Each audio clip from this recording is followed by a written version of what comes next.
বাসায় ফিরেই কোনো কিছুই না করে শুরুতেই লাগেজ আনপ্যাকিংয়ে লেগে গেলাম। কারণ ছোট ভাই বোন তো তাদের ধৈর্য নিয়েই বসে থাকতে পারছিল না যে ইন্ডিয়া থেকে কী নিয়ে এসেছি তাদের জন্য। যাই হোক, আসসালামু আলাইকুম এভরিওয়ান। আশা করছি সবাই অনেক বেশি ভালো আছেন। আমিও আলহামদুলিল্লাহ আপনার দোয়ায় অনেক ভালো আছি।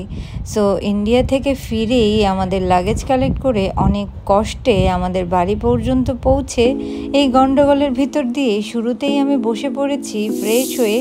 না, আমি একটু ফ্রেশও হতে পেরেছিলাম। আমি ফ্রেশ হয়ে শাওয়ার নিয়েই বসে পড়েছিলাম পাটি বিছিয়ে লাগেজ আনপ্যাক করার জন্য। সো দেখুন আমি কী এনেছি।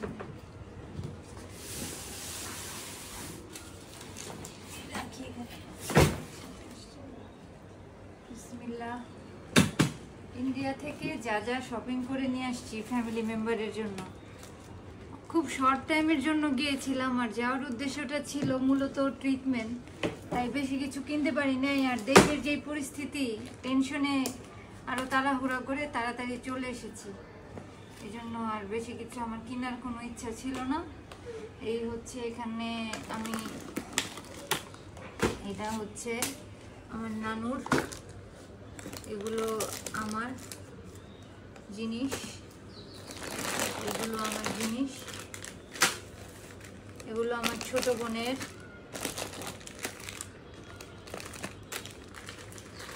বিস্কিটস, এটা আমি এনেছিলাম, এগুলো আমার, এগুলো আমার, এই কেকটাও আমার। এখানে কিছু হোটেলের কমপ্লিমেন্টারি জিনিস থাকে যেগুলো আমার ছোট বোন খুবই পছন্দ করে, ওর জন্য নিয়ে এসেছি। আমুল বাটার আছে, অনেক কিছু আছে, জ্যাম ট্যাম। এটা আমি বাসা থেকে চিয়া সিড নিয়ে গিয়েছিলাম, কিন্তু ওখানে আর খাওয়ার সুযোগ হয়নি। এটা আমি একটা পারফিউম কিনেছি, একজনকে গিফট করব। এটা আরেকটা পারফিউম আমি এনেছি গিফটের জন্য, না হলে আমিও নিজেও রাখতে পারি, আমার কোনো ইয়ে নাই। আর এই পিনাট বাটারটা আমি আমার ছোট বোনের জন্য এনেছি।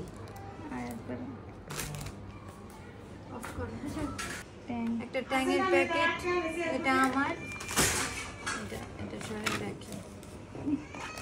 এই বিস্কিটসগুলো খুবই নাকি টেস্ট, ওখানে একজন রিভিউ দিয়েছে, তাই বেশি করে নিয়ে এসেছি। আর এই চকলেটটাও আমার, এগুলো সব কিছুই আমি এনেছি এক্সট্রা করে। এই হচ্ছে আমার জন্য একটা ওটস 1 কেজির প্যাকেট। আমি ম্যাক্সিমাম খাবারের জিনিস এনেছি। আর এইখানে হচ্ছে চুইংগাম আছে, অনেকগুলো চুইংগাম আছে। আর এই সোপগুলো হচ্ছে আমার, এগুলো গিফটের জন্য এনেছি, সবাইকে গিফট করব। আর এই হচ্ছে এই বডি ওয়াশ আর আরও সাবান।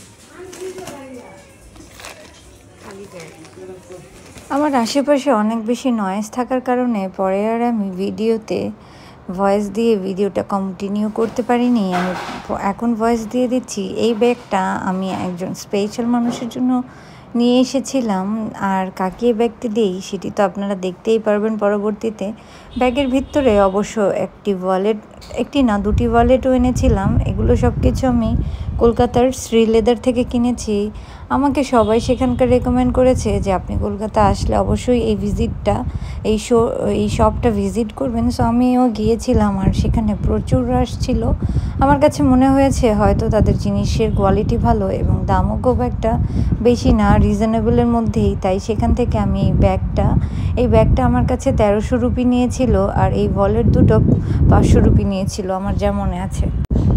এগুলো নিয়ে আমি এগুলোর ভিতর থেকে যা যা আছে সব কিছু বের করে আপনাদেরকে দেখানোর চেষ্টা করছিলাম। আর যেহেতু বেশি কিছুই আমি আনতে পারিনি, আমরা কেউই আনতে পারিনি, এইসবের মধ্যেই আমাদের ওয়েট প্রায় অনেক বেশি হয়ে গিয়েছিল। আর আমি আসলে বুঝতে পারিনি যে সেখানে গিয়ে এত ব্যস্ত থাকবো। আমি ভেবেছিলাম যে আমি কয়েক জায়গায় ঘুরতে বের হব, এর জন্য আমি কয়েকটা ড্রেস আমি বেশি করে আমার জামা কাপড় বাংলাদেশ থেকেই নিয়ে যাই, কিন্তু সেগুলো আর আমি সেখানে ইউজ করতে পারিনি। সেগুলোরও একটা ওয়েট আছে, সব মিলিয়ে আমাদের ওয়েট অনেক বেশি হয়ে গিয়েছিল।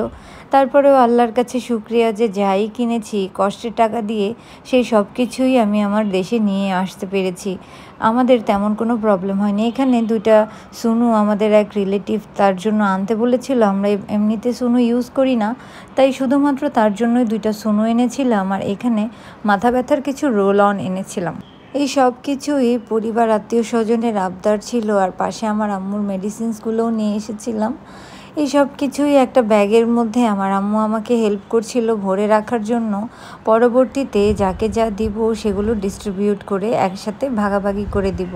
এখন শুরুতেই আগে লাগেজগুলো আনপ্যাক করছিলাম, আর যার যেটা দেওয়ার সেটা তো পরেই দিব। আর সেগুলো তো আর আমি মনে করি না যে কাকে কি দিলাম সেই জিনিসগুলো দেখানোর কোনো বিষয়, এর জন্য আর আমি সেগুলো জানি না পরবর্তীতে কি হয়। এই ক্লিপগুলো আমি আমার একটা ভাগ্নের জন্য নিয়ে এসেছিলাম।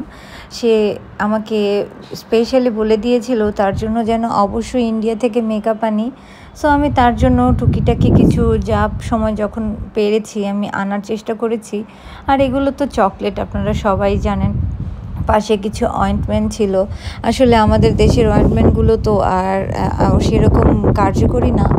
খারাপ হলেও বলতে হবে, শত্রু দেশ হলেও বলতে হবে যে এইসব জিনিসের জন্যই কিন্তু আমরা ইন্ডিয়াতে যাই, যেখানে একটু হয়তো কিছু কম টাকার মধ্যে ভালো মানের কিছু প্রোডাক্ট পেতে পারি। বাট আমি তো তারপরে বলেই দিয়েছি যে এইবারই লাস্ট টাইম, আমি আর কখনোই ইন্ডিয়াতে যাব না। সো আপনারা যেহেতু এবার গিয়েছি, আর আমি যখন গিয়েছি তখন দেশের পরিস্থিতিও এতটা খারাপ ছিল না, দেশের পরিস্থিতি ভালো ছিল। আসার পরে বা আমি পরিস্থিতি খারাপ চলমান অবস্থায় দেশে এসেছি। সো এগুলো আমি তো আমাদের কষ্টের টাকা দিয়েই কিনেছি, এগুলো তো আর ইউজ না করে ছাড়া উপায় নাই। তবে এগুলো ইউজ করার পর আর কখনো কোনো ইন্ডিয়ান প্রোডাক্ট বা কোনো কিছুই আমি কিনবো না, আর ব্যবহারও করব না। আর ম্যাক্সিমাম জিনিসই এখানে দেখা গেল যে গিফটের জন্য এনেছি। আর দেশের বাইরে কোথাও গেলে দেখা যায় যে নিজে কিছু না কিনলে না খেলেও আত্মীয় স্বজনের জন্য কিন্তু কিছু না কিছু নিয়ে আসতেই হয়, তা না হলে তারাও মনে কষ্ট পায় আর নিজের কাছেও খুব একটা ভালো লাগে না, খারাপ লাগে। সো আমি আমার লাগেজের একটা সেকশনের থেকে সব কিছু বের করে আরেকটা সেকশনে চলে গেলাম। আর আপনারা তো এখানে দেখতেই পারছেন, এখানে ম্যাক্সিমাম জায়গায় পুরোটাই চকলেট ছিল। আমি বেশিরভাগ চকলেটই নিয়ে এসেছিলাম, আর চকলেটটাই সবাই পছন্দ করে কম বেশি, বয়স্ক থেকে বাচ্চারা, তাই আমি চকলেটটাই বেশি আনার চেষ্টা করেছি। এখানে একটি লাগেজ আমার কমপ্লিট হয়ে গিয়েছে আপনাদের দেখানো। আর তারপরে আমি আরেকটা সেকেন্ড লাগেজ খুলে দেখাবো যে সেখানে আমি কি কি এনেছি। আমরা বাঙালি মানুষ, আর যেহেতু বাংলাদেশি মানুষজন তো মানে ফ্রি কোনো কিছুই ছাড়বে না। সো আমি তো হোটেলের কমপ্লিমেন্টারি যা যা আমাদের প্রতিদিন খাবারের জন্য দিয়েছিল, কফি, স্ন্যাক্স, তারপরে আরও আদার্স যে কোনো জিনিস আমি চেষ্টা করেছি সেগুলো সাথে করে নিয়ে আসার, কারণ সেগুলো তো আর খাওয়ার সুযোগ হয় না সেখানে। এই যে এই ব্যাগের মধ্যে আমি এগুলো সব কিছু জমিয়ে নিয়ে আসছি। এগুলো আবার আমার ছোটো বোন খুব পছন্দ করে, আমি ওর জন্য এগুলো সেভ করে নিয়ে আসছি। আর ওকে দিলাম যে এগুলো তোমার গিফট, এগুলো তোমার জন্য আমি নিয়ে এসেছি। ও খুশি হয়েছে। ও এখনও পর্যন্ত দেখেন, ইন্ডিয়া থেকে তো আসছি প্রায় অনেক দিন, এই ভিডিওটা অনেক লেট আপলোড করা হচ্ছে, কিন্তু ও এই চা কফিগুলো এখনও খায়। আর ওর কাছে নাকি ভালো লাগে, টেস্টগুলো নাকি বাংলাদেশের থেকে একটু ডিফারেন্ট, আর খেতেও খারাপ না। এগুলো আমি ওর জন্য এনেছি। এখানে জ্যাম, বাটার আর অনেক কিছুই ছিল, অনেক টাইপের টিস ছিল। আর এই তো আমার লাগেজ থেকে মোটামুটি এগুলোই বের হয়েছে। আর তারপরে আরেকটা লাগেজ খুলবো, আরেকটা লাগেজের ভিতর থেকে কি বের হয় সেটা আপনারা দেখতে থাকুন। আমি খুব কষ্ট করে আপনাদের জন্য ভিডিও বানাই আসলে, তারপরেও আমি সেরকম আপনাদের কাছ থেকে রেসপন্স পাই না। আপনারা কেউ আমার চ্যানেলটিকে সাবস্ক্রাইব করেন না, অথচ ভিডিও দেখেন। আর আপনারা আমার ভিডিওতে একটি লাইকও দেন না, আর কখনও কমেন্টও করেন না। আমার ব্যাপারে কিছু জানার থাকলে অবশ্যই আমাকে কমেন্ট করে জানাবেন, আমি সবার কমেন্টে রিপ্লাই দিব। আর আমাকে প্লিজ সাপোর্ট করে আমার এই কষ্টগুলোকে অ্যাপ্রিসিয়েট করবেন, যেন আমি পরবর্তী ভিডিও বানাতে অনেক বেশি উপকৃত হই। আর এই যে হচ্ছে আমাদের সেকেন্ড লাগেজ, আর সেকেন্ড লাগেজটা খুলে দেখি এখান থেকে কি বের হয়। আর আমি এই কথাটা বারবারই মেনশন করে দিচ্ছি যে আমরা মেডিকেল ট্রিটমেন্টের জন্য গিয়েছিলাম। সো বেশি কিছু কেনাকাটা করে আনতে পারিনি, আর কেনাকাটার উদ্দেশ্যেও যায়নি মূলত। আর সেখানে যাওয়ার পর সিচুয়েশনটাই এরকম ছিল, হসপিটালে দৌড়াদৌড়ি প্লাস বাংলাদেশের অবস্থা খারাপ, তাই আমি একা বা অনেক সময় আমার আম্মু ছিল পাশে। এই অল্প সময়ের মধ্যেই যা পেরেছি সবার জন্য টুকটাক কিনে আনার চেষ্টা করেছি, বেশি কিছুই আনতে পারিনি কারণ সময়েরও সাপেক্ষের ব্যাপার ছিল। এর মধ্যে আরও একটা প্রবলেম সেখানে আমি ফেস করেছি, সেটা হচ্ছে বাংলাদেশের যেহেতু টোটালি ইন্টারনেট শাটডাউন ছিল। আমি তো যাওয়ার সময়, আমরা যেহেতু মেডিকেল ভিসা নিয়ে গিয়েছি, আমরা সেখানে আসার রিটার্ন টিকিট করে যাইনি। আমি ভেবেছিলাম আমি যার কাছ থেকে রেগুলার টিকিট করি তাকে কল করে বলে দিলেই সে টিকিট ইস্যু করে আমাকে হোয়াটসঅ্যাপে পাঠিয়ে দিবে। বাট যাওয়ার পর বিপদ হলো, সে যে আমাকে টিকিট করে হোয়াটসঅ্যাপে পাঠাবে সেই সুযোগই তো নেই, কারণ বাংলাদেশে টোটালি ইন্টারনেট নেই। আর সে টিকিটই বা ইস্যু করবে কীভাবে উইদাউট ইন্টারনেট? সো সেখানে গিয়ে দেখা গেল যে আমার ডাবলের চেয়েও বেশি টিকিট প্রাইস দিয়ে টিকিট কেনা লেগেছে সেখান থেকে। আর ঢাকা থেকে কলকাতার টিকিট নর্মালি হয়তো সর্বোচ্চ যদি একদম বেশি প্রাইস হয়, সেটা যদি আপনি যাওয়ার 1 ঘন্টা আগে কাটেন তাহলে হয়তো বা 10,000 হবে, 9 থেকে 10,000-এর মধ্যে হবে। আর এমনিতেও 7-8 হাজারের মধ্যেই থাকে অ্যাজ ইউজুয়াল টাইমে। কিন্তু পরবর্তীতে দেখা যায় সেখান থেকে, আর আমার প্যারেন্টসও সেখানে থাকতে চাইছিল না দেশের পরিস্থিতির কথা চিন্তা করে, যে না ছেলে মেয়ে আত্মীয় স্বজন সবাই এখানে, আমরা একাই এখানে থাকবো। সো তারাও অনেক বেশি প্যানিক করছিল দেশে ফেরার জন্য। সো না পেরে শেষ পর্যন্ত এক একজনের টিকিট আমাদের 16,000 করে লেগেছিল বাংলাদেশি টাকার। আর সেখানে 11,000 রুপি করে পার পার্সনের টিকিট কেটে তারপরে বাংলাদেশে আমাদের আসতে হয়েছিল। সো এইখানেও একটা এক্সট্রা খরচ হয়ে গিয়েছে। যদি সেই টাকাগুলো থাকতো তাহলে আমি হয়তো আরও কিছু শপিং সেখান থেকে করে নিয়ে আসতে পারতাম। তারপরেও আমি যা আনতে পেরেছি সেটাই আল্লাহর কাছে শুকরিয়া, সেটাই আলহামদুলিল্লাহ যে সহি সালামতে নিজের দেশে নিজের পরিবারের কাছে শেষ পর্যন্ত এসে পৌঁছাতে পেরেছি। সো আপনারা তো দেখেই নিলেন সেকেন্ড লাগেজ থেকে কী কী বের হয়েছে। এখান থেকে কিছু সামান্য চকলেট আর টয়লেট্রিস আইটেমই বেশি বের হয়েছে, শ্যাম্পু, লোশন, সাবান, তারপরে হচ্ছে নবরত্ন তেল, এগুলো আমার নানুর, ফেস ওয়াশ, কিছু হচ্ছে আপনার অয়েন্টমেন্ট, এইসব কিছুই বেশি আনা হয়েছে। আর এই ব্যাগের মধ্যে দেখা গেল যে আমার কিছু আমাদের কিছু ইউজড ক্লথগুলো এসেছে।